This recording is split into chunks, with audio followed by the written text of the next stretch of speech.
So, all right. Namaskar, Jai Hind, and good morning, everyone. I hope you all are doing good. This is Vaibhav Singh, and I'll be teaching you polity and current affairs. तो आज polity series का पहला video हम लोग record करने जा रहे हैं which is on the topic preamble and likewise हम लोग डिफरेंट वीडियोस एक सीरीज़ में करते रहेंगे. पहले प्रियम्बल है, then union and its territories है, and then we have the citizenship and fundamental rights, and ऐसे हम लोग आगे बढ़ते रहेंगे.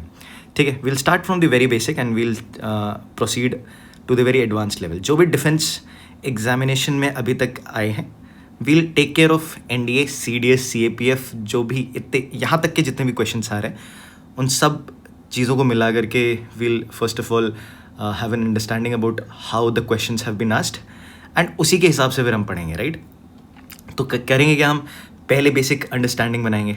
ठीक है, फिर क्वेश्चंस पे जाएंगे, क्वेश्चंस करेंगे, तो क्वेश्चन से कुछ चीज़ें जो एडवांस हमें नोट करनी होंगी वो हम एडवांस नोट कर लेंगे, and by the end of 40-45 minutes we'll realize that one topic is completed fully. मतलब हमें पूरा बेसिक से लेकर के पूरा एडवांस तक पूरा आ चुका होगा. ठीक है, तो यही हमारा प्लान ऑफ एक्शन रहने वाला है.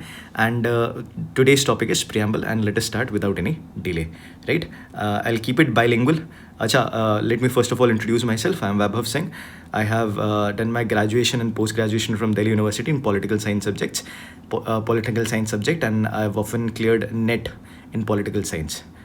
So I'm very passionate about political science as a subject. तो बहुत बड़ा मज़ा आएगा आपको मेरे साथ पढ़ने में. ठीक है, तो late us start with this topic preamble. Alright, ठीक है. तो first of all let us understand the background of it, है ना. ठीक है, बैकग्राउंड ये है कि सबसे पहले जब हमारे कॉन्स्टिट्यूशन मेकर्स कॉन्स्टिट्यूएंट असेंबली में बैठे तो क्वेश्चन यही था कि देश को चलाना कैसे. बहुत टाइम तक राजा रूल कर रहे थे, फिर ब्रिटिशर्स आए, उन्होंने रूल किया. राजाओं के रूल करने से भी हम खुश नहीं थे, ब्रिटिशर्स के रूल करने से भी हम खुश नहीं थे. अब क्वेश्चन ये था कि भाई किस तरीके से रूल करना चाह रहे हो आप. ठीक है, तो हमने सोचा कि यार we need a constitution. Why do we need a constitution. पहले राजा हुआ करते थे तो उनके पास अनलिमिटेड पावर्स हुआ करती थी, एंड हमने देख लिया कि जब अनलिमिटेड पावर्स किसी के पास भी होती हैं तो ही is bound to get corrupt. What does this mean? It simply means ये लॉर्ड एक्टन ने कही है बात कि power corrupts and absolute power corrupts absolutely. किसी के पास बहुत ज़्यादा पावर्स आ जाती है तो वो इंसान करप्ट ही हो जाता है. जनरली हमें ये देखने के लिए मिलता है. ठीक है, तो हमें ये चीज़ धीरे धीरे समझ में आ रही थी कि किसी भी एक इंसान के पास, जैसे पहला हुआ करता था राजा, तो राजा के पास बहुत सारी पावर्स हुआ करती थी, नहीं होनी चाहिए. हर एक इंसान के पास लिमिटेड पावर्स होनी चाहिए. हर एक इंसान की लिमिट्स होनी चाहिए कि भाई इसके अलावा तुम नहीं कर सकते आगे काम, तुम अपनी पावर्स में रह के ही काम करो. इसलिए हमने सोचा कि एक कॉन्स्टिट्यूशन होना चाहिए, और कॉन्स्टिट्यूशन में लिखा होना चाहिए कि किसकी कितनी पावर्स हैं, प्रेसिडेंट की कितनी पावर्स हैं, प्राइम मिनिस्टर की कितनी पावर्स हैं, गवर्नर की कितनी पावर्स हैं, ये सब चीज़ें लिखी होनी चाहिए. लेकिन ये वही बात हो गई कि यू नो हम जैसी आज़ादी हमने पाई, और मैं अभी तक हमें कोई आइडिया ही नहीं था कि अपने आप को रूल कैसे करना है. एंड देयर आफ्टर अचानक से आप एक सभा बुलाते हो जिसमें कॉन्स्टिट्यूशन मेकर्स बैठे हैं और उनसे बोलते हो कि भाई चलो कॉन्स्टिट्यूशन बनाओ. It's very bizarre, right. बहुत अजीब सी चीज़ है. कैसे कॉन्स्टिट्यूशन बना दे यार, हमें कोई एक्सपीरियंस नहीं है, हमें कुछ भी नहीं है. तो ये वही बात हो जाएगी कि आप लोग NDA CDS की तैयारी कर रहे हैं और मैं आपसे एक दिन आकर के बोल रहा हूँ कि चलो भाई एक काम करो, ऑपरेशन सिंदूर जैसा ही एक और ऑपरेशन प्लान करो. ठीक है, क्या हुआ अगर आपने NDA CDS नहीं अभी तक अभी आप रिटन एग्जामिनेशन की तैयारी कर रहे हो, क्या हुआ. ऑपरेशन सिंदूर जैसे एक और सिमिलर ऑपरेशन आपको प्लान करना है, you will be completely clueless, right. तो similar things happened with people who were sitting in the constituent assembly, or representatives. उनको भी ऐसा लगा कि यार हमें क्या करना चाहिए. तो they went to different countries and saw different constitutions of different countries. सबके कॉन्स्टिट्यूशन देखा उन्होंने, एंड ऐसे ही एक हमारे लीडर हुआ करते थे हु वाज पंडित जवाहरलाल नेहरू जी. पंडित जवाहरलाल नेहरू जी जो कि हमारे फर्स्ट प्राइम मिनिस्टर हुए. ठीक है, वो पहली बार वो गए थे USA, और USA में उन्होंने एक इमेज देखी जो उन्हें बहुत ही प्यारी लग गई. उन्होंने बोला कि यार ये इमेज बहुत कितनी अच्छी खूबसूरत सी इमेज है, ये कितने अच्छी अच्छी बातें कर रही है ना. मैं उस इमेज को दिखाता हूँ आपको, और ये इमेज आपने देख भी रखी होगी. ये देखिए, ये इमेज, ये आपने NCERT के कुछ पहले के कुछ पेजेस में इमेज देख रखी होगी. तो उन्होंने बोला कि यार ये कितनी अच्छी बातें लिखी हुई हैं इसमें, जस्टिस की बात की गई है, लिबर्टी की बात की गई है, इक्वालिटी की बात की गई है, इतनी खूबसूरत खूबसूरत चीज़ें हैं, ठीक है। अगर एक इंसान को सोशल, इकोनॉमिक, पॉलिटिकल जस्टिस मिल जाए, लिबर्टी, आज़ादी मिल जाए, इक्वालिटी मिल जाए, कितनी बढ़िया ज़िंदगी हो जाएगी उसकी। जैसे मतलब आज के टाइम पे ये सोचना कि हमें तो बड़ा नॉर्मल लगता है ये चीज़ कि यार जस्टिस, लिबर्टी, इक्वालिटी पाने में ज़िंदगी बढ़िया हो जाएगी। ये बड़ा बड़ा अजीब सा लग रहा होगा आपको, लेकिन एक ऐसा टाइम था जब लोगों को जस्टिस, ये तीन चीज़ें बहुत कॉमन नहीं थी। बहुत क्रूरता की तरह से उन्हें रूल किया गया, एंड जब उन्हें उस तरीके से रूल किया गया तो फिर उनको इस चीज़ का इंपॉर्टेंस पता था कि जस्टिस, लिबर्टी, इक्वालिटी होनी चाहिए, राइट। तो पंडित जवाहरलाल नेहरू जी को ये चीज़ बहुत अच्छी लगी, इमेज बहुत अच्छी लगी, एंड एग्जैक्ट इमेज वो लेके आ गए हमारे कॉन्स्टिट्यूएंट असेंबली में, ठीक है।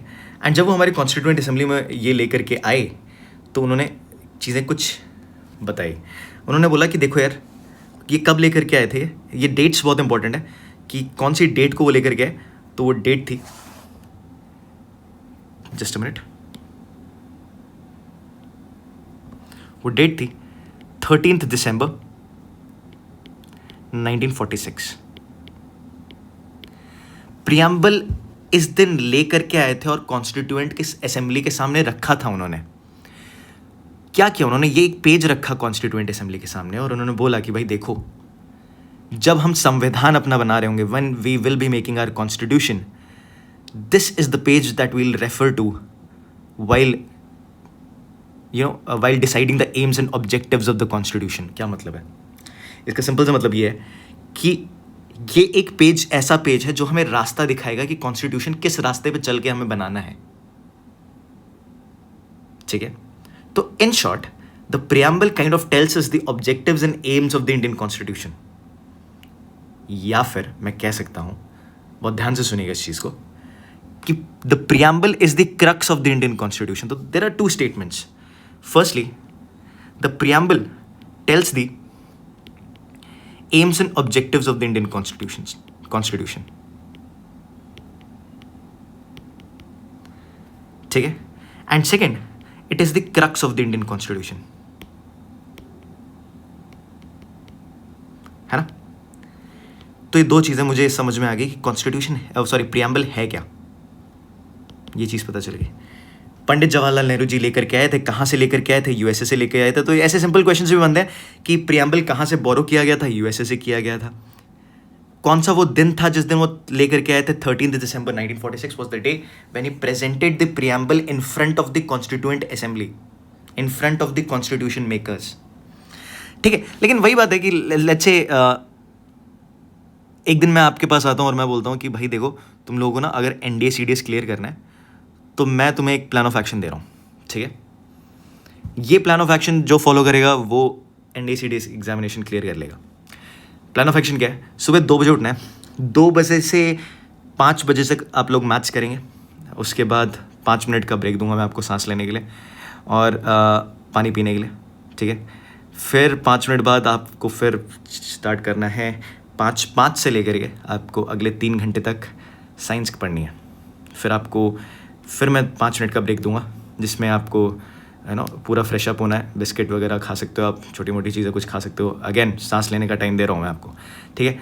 फिर आप 2 घंटे इंग्लिश पढ़ सकते हैं, इंग्लिश पढ़ सकते नहीं, पढ़ना होगा, ठीक है।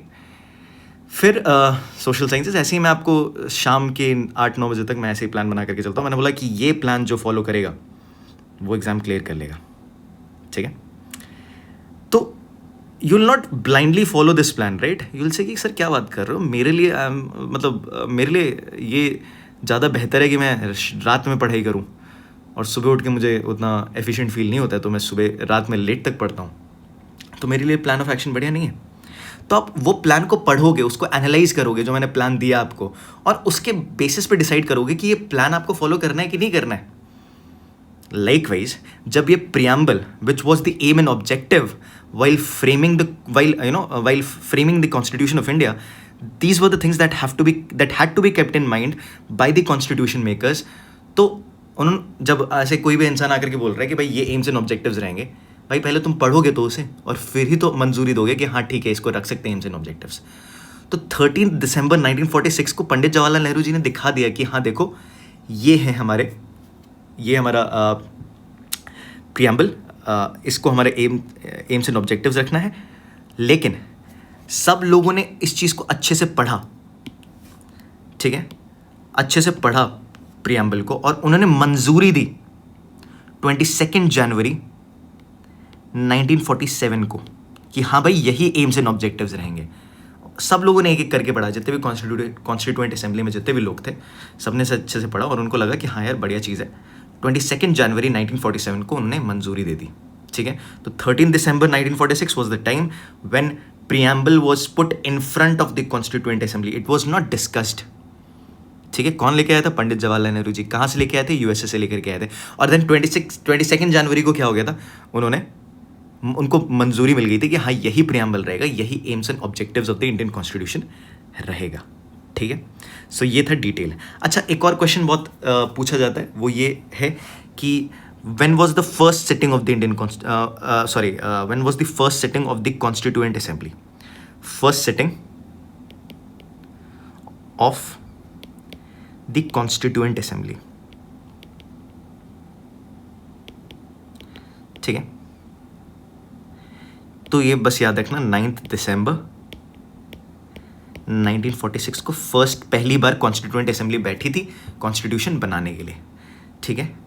और उसी के 4 दिन बाद पंडित जवाहरलाल नेहरू जी ने प्रियम्बल प्रस्तुत कर दिया। फिर उसके 1 महीने 9 दिन बाद उस प्रियम्बल को एक्सेप्टेंस मिल गई, ठीक है। ये क्रक्स था, ठीक है, ये बैकग्राउंड था पूरा। अब डिटेल में, आई होप यहाँ तक चीज़ें समझ में आ रही होंगी, ठीक है। अब आगे चलते हैं और डिटेल में चीज़ें डिस्कस करते हैं। Let's go to that image. इस इमेज पे आते हैं, है ना। अब इसी इमेज से, ये इमेज है, इसी इमेज से हम सारी चीज़ें पढ़ेंगे, ठीक है। कोई और इधर उधर की चीज़ों से नहीं पढ़ेंगे, जो ओरिजिनल सोर्स है वहीं से सारी चीज़ें पढ़ेंगे। एक बार इसे डिटेल में पढ़ लेते हैं। We the people of India having solemnly resolved to constitute India into a sovereign, socialist, secular, democratic republic, and to secure to all its citizens justice, social, economic, political, liberty of thought, expression, belief, faith, and worship, equality of status and of opportunity, and to promote among them all fraternity, assuring the dignity of the individual and the unity and integrity of the nation. In our Constituent Assembly, this 26th day of November 1949, to hereby adopt, enact, and give to ourselves this Constitution. बस इसी page से मुझे सारी जानकारी मिल जाएगी, जो भी मुझे, जितने भी क्वेश्चंस करने के लिए जो जानकारी चाहिए मुझे। आइए देखते हैं क्या जानकारी की ज़रूरत है हमें। Alright, let's change the colour. हाँ, ठीक है। सबसे पहले क्वेश्चंस कैसे आते हैं उस पर हम लोग आते हैं। क्वेश्चंस ये आएंगे कि what is the meaning of the word sovereign, what is the meaning of the word socialist, secular क्या है, डेमोक्रेटिक क्या है, रिपब्लिक क्या है, फिर फ्रेटर्निटी क्या है। ये क्वेश्चंस आ रखे हैं, ठीक है। तो एक एक करके समझते हैं। सबसे पहले let us understand the meaning of the word sovereign, ठीक है। सॉवरेन का क्या मतलब है? सॉवरेन का मतलब ये है कि India will take its own decisions.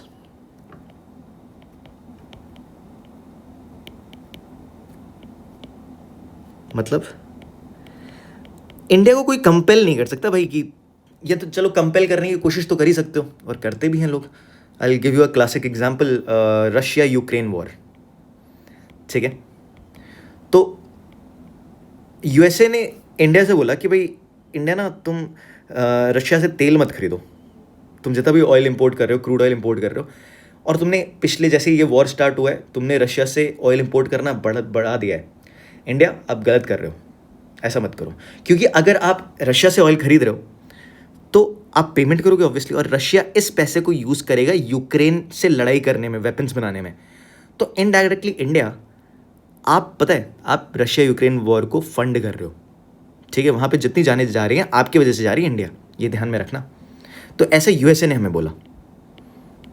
USA हमेशा प्रीचर रहा है कि भाई सब पूरी दुनिया को बताता रहता है कि भाई देखो ये गलत हो रहा है, ये गलत हो रहा है, ठीक है। मतलब कभी ये नहीं देखना कि खुद के कंट्री में क्या गलत हो रहा है, बाकियों को बताना है कि क्या क्या गलत हो रहा है, ठीक है। तो उस सेंस ऑफ सुपीरियोरिटी आई जाती है ना। एनीवेज, तो इंडिया को यूएसए ने बोला कि भाई इंडिया तुम गलत कर रहे हो। मॉरल ग्राउंड्स पे इंडिया को बोला कि भाई देखो तुम्हें ये नहीं करना चाहिए। इंडिया ने बोला डज नॉट मैटर, हम अपने decisions, we are a sovereign state and we'll take our decisions on our own, ठीक है। हमें कोई कंट्री ये नहीं बताएगा। हमें क्रूड ऑयल सस्ते में मिल रहा है और हम लेंगे वहाँ से क्रूड ऑयल। अगर क्रूड ऑयल हम महंगा खरीदते हैं तो हमारी पूरी जनता को प्रॉब्लम होगी इससे। क्यों? अब समझो इस चीज़ को, कितना लॉजिकल डिसीजन, कितना ज़रूरी है आपके लिए सॉवरेन होना। समझिए इस चीज़ को। एक एक कोई भी लेट्स से लखनऊ से मैं ये वीडियो रिकॉर्ड कर रहा हूँ तो मैं आपको बता देता हूँ। लेट्स से आप पोटैटो ग्रो कर रहे हैं लखनऊ में, ठीक है, एंड आपको इसे कानपुर में बेचना है, ठीक है। लेकिन कानपुर कैसे जाएंगे ये सारे आलू, कैसे जाएंगे कानपुर? ट्रक्स में भर के जाएंगे, तो ट्रक्स के लिए फ्यूल लगेगा, और आपके यही फ्यूल अगर महंगा होता गया, ठीक है, अगर आप let's say Qatar, Saudi Arabia या फिर ईरान से महंगे दामों पे तेल खरीद रहे हैं, तो कानपुर तक जैसा ये पोटैटो लेट्स से आपके इसके मैन्युफैक्चरिंग कॉस्ट वॉज जस्ट ₹5 पर केजी, मान लेते हैं, एक एग्जांपल ले रहा हूँ मैं, ठीक है, लेकिन तेल बहुत महंगा था, तो ये आते आते कानपुर तक ये क्या हो जाएगा, ₹50 पर केजी ऐसे करके लेट्स से मान लेते हैं। लेकिन अगर ये तेल सस्ता होता तो यही चीज़ ₹35 पर केजी होती, है ना। तो लोगों को अपने पैसे ज़्यादा खर्च करने पड़ेंगे किस चीज़ के लिए? सिंपल, आलू खरीदने के लिए यार। उनकी अच्छी खासी सैलरी का अमाउंट आलू खरीदने में चला जाएगा। तो समझ रहे हो क्रूड ऑयल का सस्ता होना एक पूरी कंट्री के लिए कितना इंपॉर्टेंट है, कि कोई भी चीज़ महंगी हो जाएगी। अगर आपका ऑयल महंगा हुआ तो हर एक चीज़ दुनिया में महंगी हो जाएगी, एंड हेंस इन्फ्लेशन दर बहुत तेज़ी से बढ़ेगा, ठीक है। एक बेसिक सा कंसेप्ट आपको बता दिया, ठीक है, ये बताने के लिए कि India is a sovereign country, and इसलिए इंडिया ने अपने डिसीजन खुद लिए। रशिया से बोला कि भाई, सॉरी यूएसए से बोला कि भाई तुम don't give us any moral listening, है ना, don't go ahead with these lessons, आप अपना देखो, हम लोग अपने डिसीजंस खुद ले लेंगे, ठीक है। ऑलराइट, तो दिस इज सॉवरेन। अच्छा, एक और क्वेश्चन बनता है, ये है कि लेट्स से यूएन बोलता है हमसे, यूनाइटेड नेशंस हमसे बोलता है कि इंडिया एक काम करो, श्रीलंका में चीज़ें बढ़िया नहीं चल रही, तो आप अपनी आर्मी को वहाँ पे भेज दो। So is India bound to send its army to Sri Lanka? No, it is not, ठीक है। इंडिया अपने डिसीजन खुद लेगा, याद रखिए। यूएन सिर्फ हमें सजेस्ट कर सकता है कि भाई श्रीलंका में चीज़ें सही नहीं चल रही, आप प्लीज़ वहाँ पे आर्मी भेज दीजिए, यूएन पीस कीपिंग फोर्सेस जिन्हें हम बोलते हैं, ठीक है, वहाँ पे भेज दीजिए, but it can not compel us. ये हमारे ऊपर, लास्ट डिसीजन हमारा है कि हमें भेजना है कि नहीं भेजना, ठीक है। तो ये आई होप सोवरेन का मतलब समझ में आ गया होगा। सोशलिस्ट हम थोड़ी देर बाद पढ़ेंगे। हम अभी नेक्स्ट जो चीज़ देखेंगे दैट इज़ सेक्युलर। अब सेक्युलर को समझने के लिए थोड़ा सा ध्यान दीजिएगा। What is the meaning of the word secular? Secular मतलब पंथ निरपेक्ष, हिंदी में बोला जाता है। मतलब the Indian government has no religion. एक सिंपल शब्दों में मैंने ये चीज़ बता दी आपको, हैज़ नो रिलीजन, ठीक है। वैसे पीपीटी मुझे बहुत ही अच्छी लग रही है, पता नहीं क्यों, जब लिख रहा हूँ इस पर तो और भी अच्छी लग रही है, आई डोंट नो, ठीक है। आई होप आपको भी अच्छी लग रही हो, ठीक है। तो the Indian government has no religion, इसका मतलब क्या है? India has a secular outlook क्यों बोल रहा हूँ मैं? यूएसए भी एक सेकुलर कंट्री है, इंडिया भी एक सेकुलर कंट्री है, लेकिन हम दोनों में, यूएसए और इंडिया के सेकुलरिज्म में ज़मीन आसमान का फ़र्क है। कैसे? यूएसए बोलता है कि government will not intervene in anything related to religion, ठीक है। गवर्नमेंट अलग है, रिलीजन अलग है। तुम्हें भाई अपने पर्सनल स्फीयर में जो करना है तुम करो, रिलीजन के नाम पे हम इंटरवीन नहीं करेंगे। इंडिया भी मोर और लेस यही बोलता है। इंडिया बोलता है कि गवर्नमेंट आपको इंटरवीन नहीं करेगा, आपको जैसे भी अपना रिलीजन फॉलो करना है करिए। लेकिन इंडिया बोलता है कि नहीं भाई, हर कंडीशन में ऐसा नहीं होगा कि हम इंटरवीन ना करें। अच्छा, आई होप ये चीज़ समझ में आ रहा होगा आपको। The Indian government has no religion, इसका मतलब सारे धर्म भारत की सरकार की नज़र में सेम है। Hinduism, Islamic tradition, Sikhism, Buddhism, everyone is same in the eyes of the government, ठीक है। अब मैं आपको ये बता रहा हूँ कि यूएसए का सेक्युलरिज्म एंड इंडिया का सेक्युलरिज्म में कैसे ज़मीन आसमान का फ़र्क है। यूएसए बोलता है कि गवर्नमेंट अलग है एंड रिलीजन अलग है, रिलीजन में कुछ भी हो जाए तो यहाँ की यूएसए की गवर्नमेंट इंटरवीन नहीं करेगी। लेकिन इंडिया ऐसा नहीं बोलता। इंडिया बोलता है we'll go ahead with principled intervention. What is principled intervention? India ये बोलता है कि भाई देखो, मैंने तुम्हें आज़ादी दे दी कि तुम अपने मन की शांति के लिए तुम स्पिरिचुअलिटी सीख, तुम्हें जैसे भी करना है, तुम्हें हाथ जोड़ के पूजा करनी है, तुम्हें हनुमान चालीसा पढ़ना है, तुम्हें दुआ करनी है, जैसे भी करना है आपको, आप अपनी मन की शांति पा सकते हैं।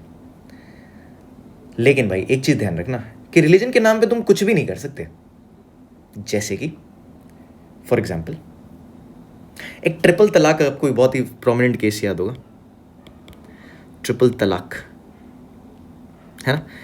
होता क्या था कि मुस्लिम इस्लामिक ट्रेडिशन में ऐसा तलाक बिद्दत बोला जाता है उसे, कि ये ट्रेडिशन चला रहा था कि the man can give divorce to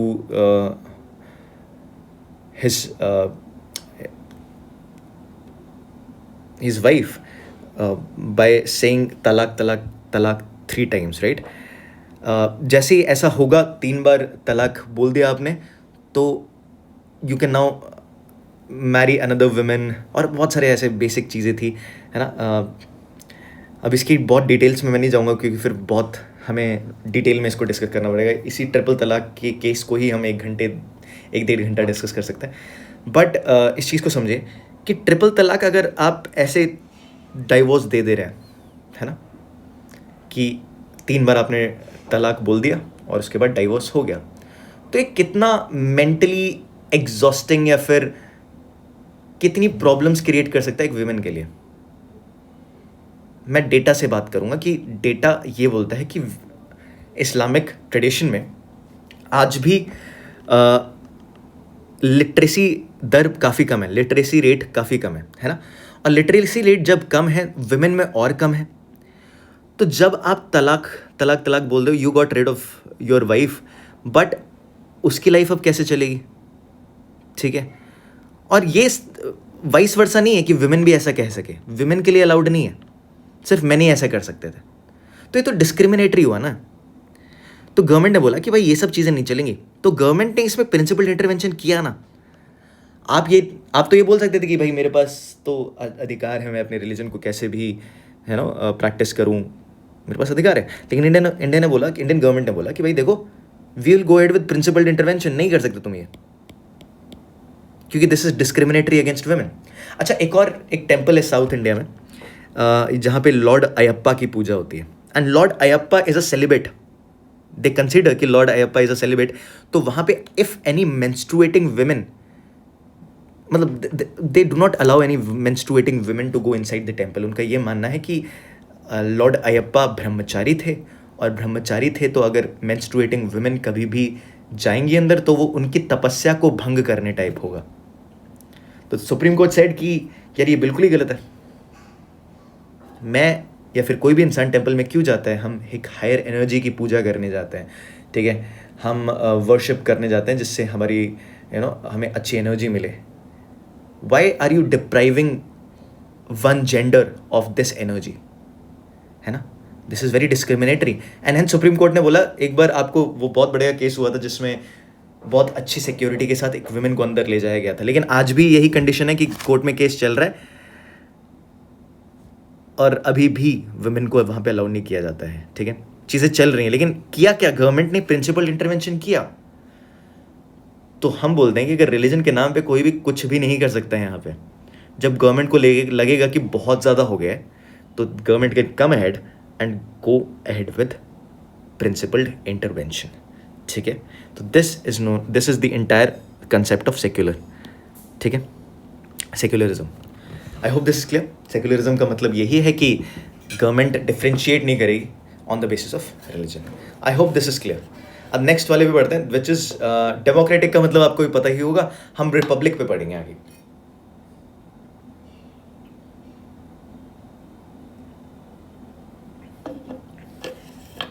alright, what is the meaning of the word republic? Republic का मतलब ये होता है, यहाँ पे मैं let me change the colour, yellow लेते हैं, राइट।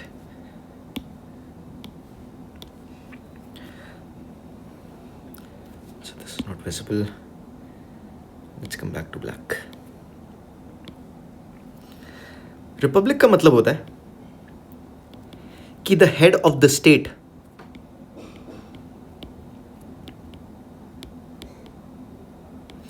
Shell be elected. क्या मतलब है इसका? हेड ऑफ द स्टेट मतलब द कंट्री, मतलब सिंपल शब्दों में समझ लेना, कंट्री। तो इस कंट्री का हेड कौन है? President of India. और आप सभी को पता है प्रेसिडेंट ऑफ इंडिया के इलेक्शंस होते हैं, जहाँ जहाँ पे कंट्री के टॉप मोस्ट पोजिशन के लिए इलेक्शंस होते हैं, उसको हम क्या बोलते हैं? उसको हम रिपब्लिक बोलते हैं, ठीक है। जैसे UK is not a republic, why? UK में यू हैव किंग क्वीन, है ना, एज द हेड, और किंग क्वीन के इलेक्शंस थोड़ा ना होते हैं, वो हेरिडिटरी होता है कि भाई किंग का जो बेटा होगा, बेटी होगी, वही आगे फर्दर उस थ्रोन को संभालेगा, ठीक है। तो UK is not a Republic, but India is a republic because the head of the state is elected over here, ठीक है। तो जहाँ पे भी उनके head of the state elect हो रहे हैं, उनको क्या बोला जाता है? रिपब्लिक बोला जाता है, ठीक है। तो दिस इज़ रिपब्लिक, एंड हमें सोशलिस्ट देखना है, तो सोशलिस्ट हम समझते हैं। Just a minute.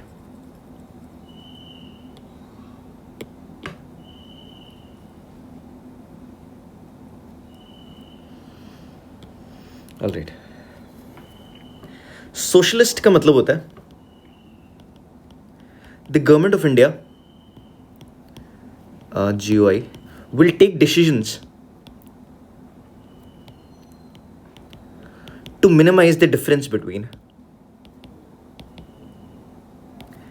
the richer and the poorer sections of the society.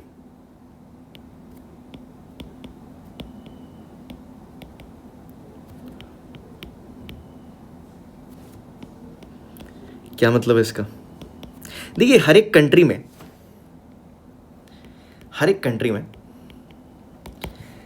Rich और पुअर के बीच में डिफरेंस रहता है, लेकिन कुछ कंट्रीज में जहाँ पे बहुत ज़्यादा डिफरेंस रहता है रिच और पुअर के बीच में, वो कंट्रीज में क्राइम का दर बहुत ज़्यादा होता है।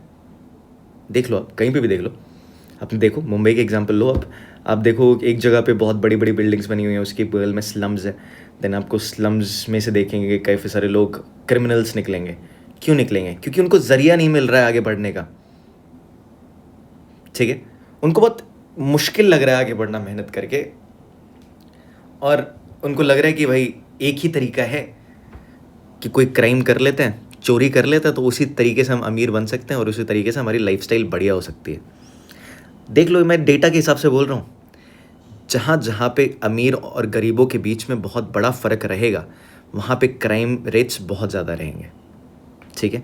Hence it becomes the responsibility of the government to ensure that the difference between the richer section of the society and the poor section of the society is reduce to a considerable limit. बिल्कुल ही कम नहीं कर सकते, सबको equal level पे नहीं ला सकते, that is impossible, ठीक है, and that shouldn't happen also, ठीक है। तो कोई एम ही नहीं करेगा, अगर सबको इक्वल पे ले आए तो कोई क्यों एम करेगा कि भाई सब अमीर बनना है मुझे, ठीक है। तो ऑब्वियसली आप एक डिफरेंस कम रखना चाहते हो, बहुत ज़्यादा डिफरेंस नहीं रखना चाहते, और एक गवर्नमेंट ये डिफरेंस कम कैसे करती है? रिचर सेक्शन से टैक्सेस ले करके, एंड फिर पुअर सेक्शंस के लिए क्या करती है? जैसे for example free and compulsory education, ठीक है, फ्री एंड कंपलसरी एजुकेशन दे दिया, फ्री हेल्थ केयर दे दिया, ठीक है, हेल्थ केयर सर्विसेज। और क्या दिया? जैसे यूपी गवर्नमेंट क्या कर रही है, फ्री IAS कोचिंग्स भी दे रही है कुछ बच्चों को जो कि अंडर प्रिविलेज बैकग्राउंड से हैं, ठीक है। इनफैक्ट मैंने सुना है कि NDA CDS की भी फ्री ट्रेनिंग देती है, लेकिन अंडर प्रिविलेज स्टूडेंट्स को, ठीक है। तो which is a brilliant initiative. अगर मैं बोल रहा हूँ कि एक बच्चा IAS कोचिंग की तैयारी कर रहा है और वो बहुत अच्छे फैमिली से नहीं आ रहा है, इन द सेंस उसकी फैमिली फाइनेंशियली बहुत अच्छी नहीं है, और वो IAS नहीं भी बन पा रहा है, कुछ बन जा रहा है, लेट्स से IPS बन जा रहा है, AFS बन जा रहा है, या फिर वो भी नहीं बन पा रहा है, PCS ऑफिसर बन जा रहा है, इंस्पेक्टर बन जा रहा है, कुछ भी बन जा रहा है, तो उसका लेवल तो बढ़ गया ना, उसकी फैमिली का स्तर तो बढ़ गया, and hence the difference between the rich and poor is decrease now, ठीक है। So India follows a socialist philosophy, but there are different types of socialisms. कौन कौन से different types of socialisms होते हैं? Just a minute. इंडिया जो socialism follow करता है दैट इज डेमोक्रेटिक सोशलिज्म। देखिए, हम सोशलिज्म के बारे में अगर बहुत डिटेल में पढ़ने लगे तो इसके लिए ही हमें 2-3 क्लासेस चाहिए, ठीक है। बस इतना याद रखिए कि इंडिया डेमोक्रेटिक सोशलिज्म फॉलो करता है। There are different types of socialism, Fabian socialism, Marxian socialism, then we have Nehruvian socialism, Gandhian socialism, बहुत सारी चीज़ें हैं, ठीक है। तो इसको हम नई डिटेल में नहीं जाएंगे। इंडिया फॉलोज डेमोक्रेटिक सोशलिज्म, इसको ध्यान रखिएगा, ये एनडीए पेपर में आ रखा है और आई बिलीव सीएपीएफ में आ रखा है, ठीक है। ऑल राइट, तो ये चीज़ें हो गई हमारी। बस फ्रेटर्निटी का मतलब क्या होता है? फ्रेटर्निटी का मतलब होता है भाईचारा, ब्रदरहुड, ठीक है। ब्रदरहुड क्यों नहीं लिखा फिर? ब्रदरहुड इसलिए नहीं लिखा कि ब्रदरहुड आप देखोगे ना, भाईचारा हमेशा बोला जाता है, फिर ब्रदरहुड बोला जाता है, सिस्टरहुड कभी नहीं बोला जाता है, ठीक है। क्यों नहीं बोला जाता? क्योंकि we have had and even now we have a male dominated society and words भी ऐसे ही थे पहले भी। जैसे फॉर एग्जांपल पहले वर्ड्स थे चेयरमैन हुआ करता था, है ना, अब हो गया चेयरपर्सन, जेंडर न्यूट्रल टर्म, है ना। तो हमने यहाँ पे भी जेंडर न्यूट्रल टर्म रखा है, फ्रेटर्निटी। फ्रेटर्निटी मीन्स ब्रदरहुड, बस बात खत्म, ठीक है। तो ये हमें पूरी चीज़ें इसकी समझ में आ गई। अब नेक्स्ट चीज़ जो बहुत कंफ्यूजिंग लगती है काफ़ी सारे लोगों को और उसमें बहुत सारी गलतियाँ भी होती हैं और ये यहीं पे यूपीएससी चोट भी करता है, ठीक है। यही क्वेश्चंस बार बार यूपीएससी पूछेगा।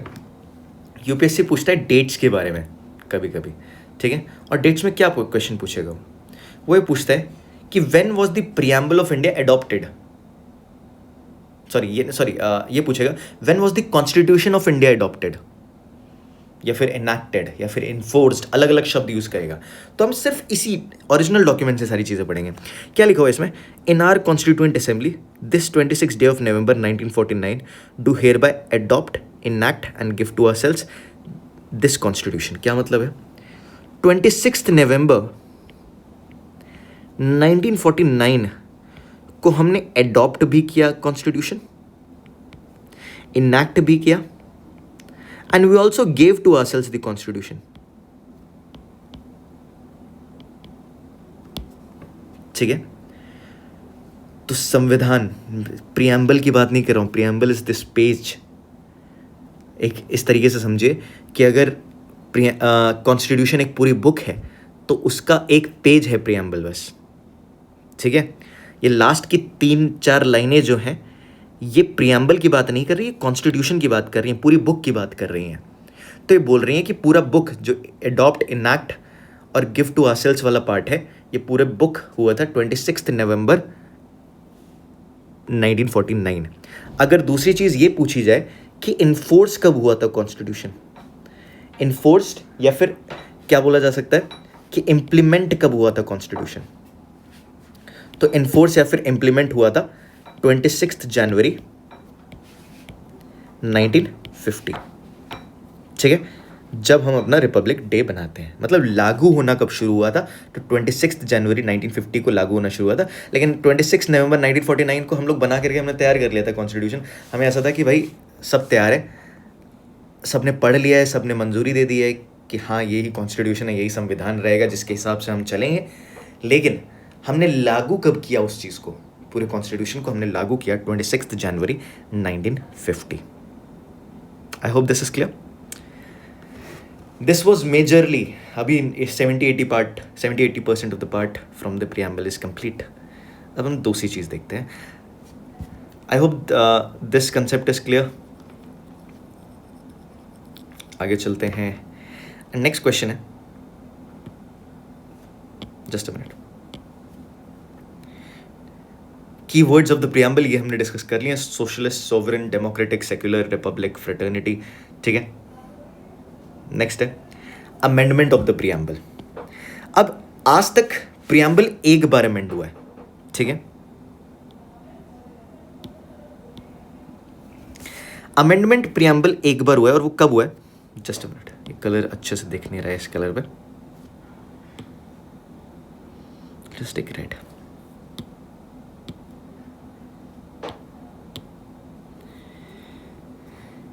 प्रीएम्बल आज तक एक बार अमेंड हुआ है और वो हुआ है 42nd कॉन्स्टिट्यूशनल अमेंडमेंट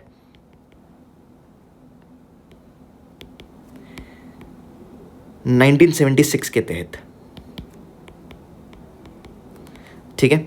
और इसमें 3 शब्द ऐड किए गए थे। मतलब हमेशा जब 1950 में हमारा कॉन्स्टिट्यूशन बन के तैयार हो गया था तो उस कॉन्स्टिट्यूशन में जो एक पेज था प्रीएम्बल, वो ऐसा एग्जैक्टली नहीं दिखता था,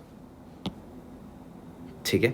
अगेन मैं रिपीट कर रहा हूं, जब हमारा कॉन्स्टिट्यूशन 1950 में बन के तैयार हो चुका था और इम्प्लीमेंट होने के लिए रेडी था, तो वो कॉन्स्टिट्यूशन में एक प्रियम्बल का पेज था जो कि एग्जैक्टली ऐसा नहीं दिखता था।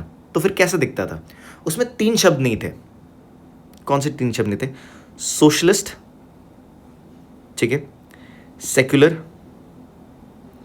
एंड यहां पे नीचे आ जाओ, इंटीग्रिटी। ये 3 शब्द कब ऐड किए गए? 1976 में ऐड किए गए हैं 3 शब्द, according to 42nd constitutional amendment, ठीक है। इन 3 शब्द के अलावा बाकी सारी चीज़ें सेम थी, लेकिन ये 3 शब्द बाद में ऐड किए गए हैं, ठीक है। तो 42nd कॉन्स्टिट्यूशनल अमेंडमेंट 1976। तो preamble has been amended only once since 1950।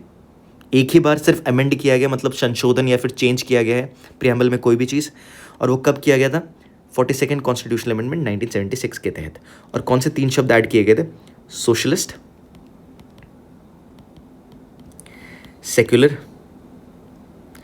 And integrity, ठीक है। इसको ध्यान रखना है, बहुत ही की कंसेप्ट है, जरूर ध्यान में रखिएगा इसको। आगे बढ़ते हैं।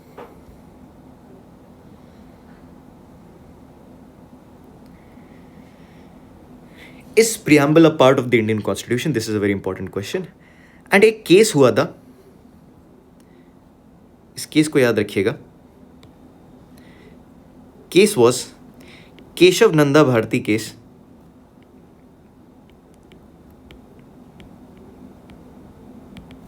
in 1973।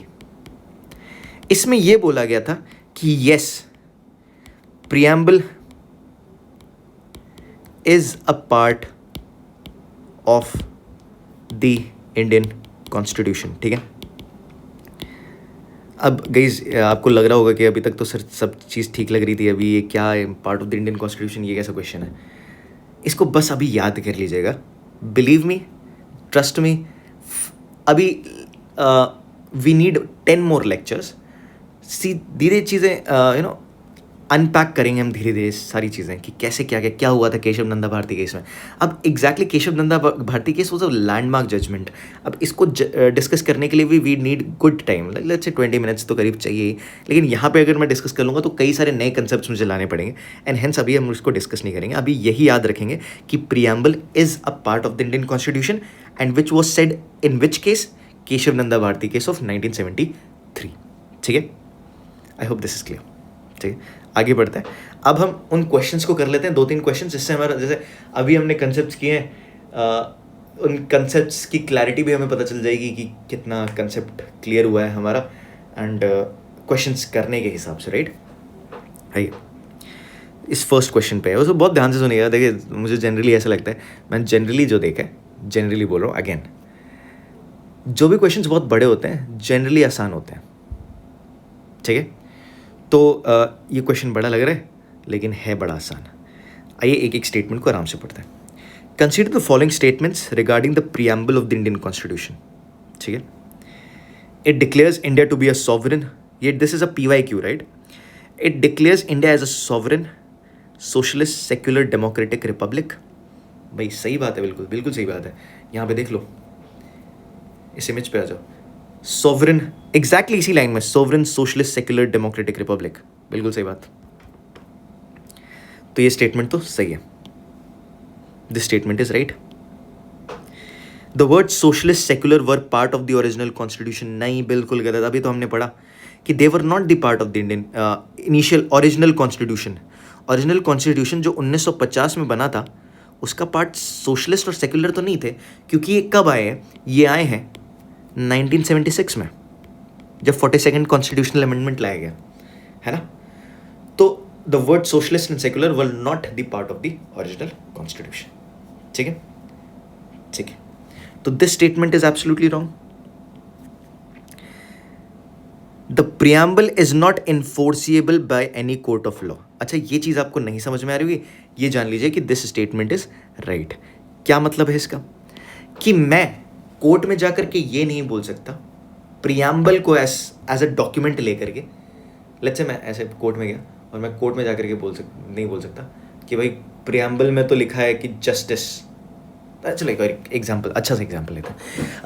आपको पता है होना तो यही चाहिए कि equal pay for equal work होना चाहिए, कि मेन एंड वुमेन जो सेम काम कर रहे हैं उसके लिए सेम पे मिलना चाहिए. But in a lot of private firms this is not the case. Same काम मेन वुमेन कर रहे होंगे, सेम एक्सपीरियंस होगा, but despite that men will be paid more in comparison to women. ठीक है.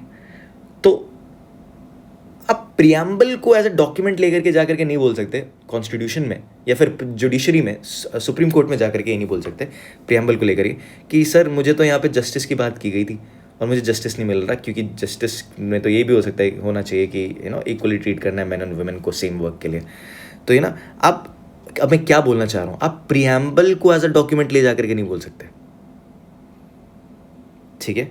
तो preamble is not enforceable in the sense, जैसे अभी हम कुछ टाइम में फंडामेंटल राइट्स पढ़ेंगे, तो आप फंडामेंटल राइट्स को जुडिशरी के पास ले जा करके बोल सकते हो कि देखो सर मेरा ये फंडामेंटल राइट वायलेट हुआ है. आपने कॉन्स्टिट्यूशन में लिखा था ना कि ये फंडामेंटल राइट्स हैं हर एक इंडिविजुअल की, हर एक सिटीजन ऑफ इंडिया की, ये मेरा वायलेट हुआ है. ठीक है, आप ये बोल सकते हो, लेकिन आप प्रियम्बल को ले जा करके नहीं बोल सकते. तो in short the preamble is not enforceable by any court of law. तो हमारे दो स्टेटमेंट सही हैं, फर्स्ट एंड 3. ठीक है, तो answer B is absolutely right. ठीक, चलो आगे चलते हैं. 2-3 क्वेश्चन सॉल्व करते हैं, उसके बाद we'll call it a day. With reference to the preamble of the Indian Constitution, consider the following statements. The preamble is based on objective resolution moved by Jawaharlal Nehru. भाई सही बात है, थोड़ी सी भाषा थोड़ी अलग की गई है कि ऑब्जेक्टिव्स रेजोल्यूशन, भाई वही बात तो है कि एम्स एंड ऑब्जेक्टिव्स, और जवाहरलाल नेहरू जी लेकर के आए थे. तो हाँ सही बात है, फर्स्ट स्टेटमेंट इज सही. It was enacted by the constituent assembly after the adoption of the constitution. क्या बात है, अच्छा क्वेश्चन है. It can not be amended under article 368. अच्छा, अब article 368 talks about amendment of the Indian constitution. बहुत ध्यान से सुनिएगा, ये लास्ट कंसेप्ट है जो कि बहुत इंपॉर्टेंट है आपके लिए. Article 368 talks about amendment of the Indian constitution. इसका मतलब सिंपल सा यही है कि ज़्यादातर जो भी चीज़ें कॉन्स्टिट्यूशन में अगर आपको चेंज करनी है वो आर्टिकल 368 को यूज़ करके ही होती हैं. ठीक है. तो बोला जा रहा है कि भाई it can not be amended under article 368. क्यों? अब देखो, बेसिक लॉजिक लगाना है, वही कंटेंट है वही है, मुझे लॉजिक लगाना सीखना पड़ेगा एग्जाम में. मैंने अभी थोड़ी देर पहला पढ़ा कि preamble is the part of the Indian constitution. ठीक है. और दूसरी चीज़ मैंने ये भी पढ़ी थी कि भाई एक बार अमेंड हो चुका है, और अमेंड क्या हुआ है, उसमें सेक्युलर, सोशलिस्ट और इंटीग्रिटी 3 शब्द आए हैं. तो इसका मतलब अमेंड तो हो सकता है भाई, और कॉन्स्टिट्यूशन का पार्ट है. ठीक है. तो obviously it can be amended through article 368. भाई पढ़ा ना हमने केशव नंदा भारती केस में, preamble is the part of the Indian constitution. And since पूरे कॉन्स्टिट्यूशन को अमेंड करने के बाद आर्टिकल 368 में दी गई है, तो प्रियम्बल भी तो आर्टिकल 368 के तहत अमेंड हो सकता है. तो this statement is absolutely wrong. ठीक है. तो हम 2 तो माइनस कर ही सकते हैं, ये नहीं हो सकता, ये नहीं हो सकता, है ना. It was enacted by the constituent assembly after the adoption of the Indian constitution. अब समझिए इस चीज़ को, इनैक्ट कब हुआ था. इनैक्ट हुआ था, अगर आपको याद हो, इनैक्ट 22 जनवरी हमने पढ़ा 1947 को इनैक्ट हो चुका था. क्या? हमारा प्रियम्बल. ये प्रियम्बल भी पूछ रहा है ना, इसके बारे प्रियम्बल के बारे में पूछ रहा है.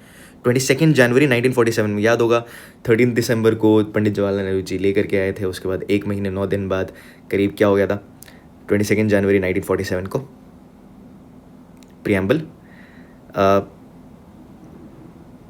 क्या हो गया था, इनैक्ट हो चुका था. ठीक है. और adoption of the Indian constitution क्या हुआ था, याद करो वो लास्ट वाली स्टेटमेंट्स प्रियम्बल की. We hereby adopt, enact and give to ourselves the Indian constitution. कौन सी डेट थी वो? 26 नवंबर 1949. ये डेट पहले आती है कि ये डेट पहले आती है? ऑब्वियसली ये डेट. तो it was enacted by the constitutional assembly after the adoption तो नहीं है, बिफोर द एडॉप्शन होना चाहिए, तो this statement is also wrong. तो पहली स्टेटमेंट बिल्कुल सही है। प्लीज़ आई थिंक समझ में आ रही होगी बात, बहुत ऊपर से तो नहीं जा रही होंगी चीज़ें। अगर आपने शुरू से एंड तक चीज़ें देखी हैं तो क्लैरिटी तो हो बनी रही होगी धीरे धीरे। अगर नहीं बन रही हो, you can tell me in the comment section and I will be reading those comments and thereafter we will be discussing it in the next session. ठीक है, ऑल राइट, नेक्स्ट पे आते हैं। देखिए ऐसे भी क्वेश्चन आते हैं सिंपल से कि जस्टिस किन किन टाइप के जस्टिस की बात की गई, social, economic, political, liberty of thought expression, belief, faith and worship, unity and integrity of the nation, ये सब की बात की गई है प्रियम्बल में कि नहीं? हाँ, अगर आप देखोगे तो हाँ बात की गई है। देखो, justice, social, economic, political, liberty of thought expression, belief, faith and worship, unity and integrity of the nation, सबकी बात की गई है। ठीक है, तो हाँ, which of the following features enshrined in the preamble reflect the political ideals of the constitution? तीनों है ना? तो यस, तीनों सही हो जाएंगे। आई थिंक आज के लिए इतना काफ़ी रहेगा। आई होप ये क्वेश्चंस करने के बाद आपका थोड़ा सा कंसेप्चुअल क्लैरिटी बढ़ी होगी। देखिए guys, once you start studying polity for NDA aspirant, CDS का तो ऐसे रहता है कि सीडीएस में अच्छे खासे क्वेश्चंस आते हैं। अभी कुछ टाइम से कुछ कम हुए हैं क्वेश्चंस, बट I'm predicting कि अब in the next coming examinations the number of questions in polity will increase drastically। ठीक है, एनडीए में अब आप बोल सकते हो कि सर 3 से 4 क्वेश्चंस आ रहे हैं, पिछली बार 5 क्वेश्चंस आए, तो सर इतना ज़्यादा इंपॉर्टेंट नहीं है। सी, अंडरस्टैंड दिस थिंग कि believe me, this conceptual understanding is very important from the SSB point of view as well. ठीक है, तो मैं आपको ऐसा नहीं बोलूँगा जो कि काफ़ी लोग बोलते हैं कि सिर्फ रिटन की एग्ज़ामिनेशन के लिए आपके पास 5-6 महीने हैं तो सिर्फ रिटन एग्ज़ामिनेशन क्लियर करने के लिए ही पढ़ें, तो वो उससे बर्नआउट इंसान बहुत जल्दी होगा। उसे लगेगा कि यार ये याद कर लेता हूँ, समझने से क्या ही होगा, समझने पे ध्यान देने से क्या ही होगा, मुझे तो जल्दी से जल्दी चीज़ें क्लियर करनी है। तो समझना बहुत ज़रूरी है। तो आपको जब मज़ा आता रहेगा तो मज़ा आना बहुत ज़रूरी है ना किसी भी चीज़ को पढ़ने में, तो आपको बहुत ड्रेनिंग नहीं लगेगी कोई चीज़, है ना। And plus it will help you immensely in the current understanding the current affair section as well. ठीक है, तो आई होप यहाँ तक चीज़ें समझ में आएंगी। Furthermore we'll be discussing some topics later on, and I hope you enjoyed the session. Do tell us in the comment section कि कैसा लगा आपको। till next time, जय हिंद, जय भारत।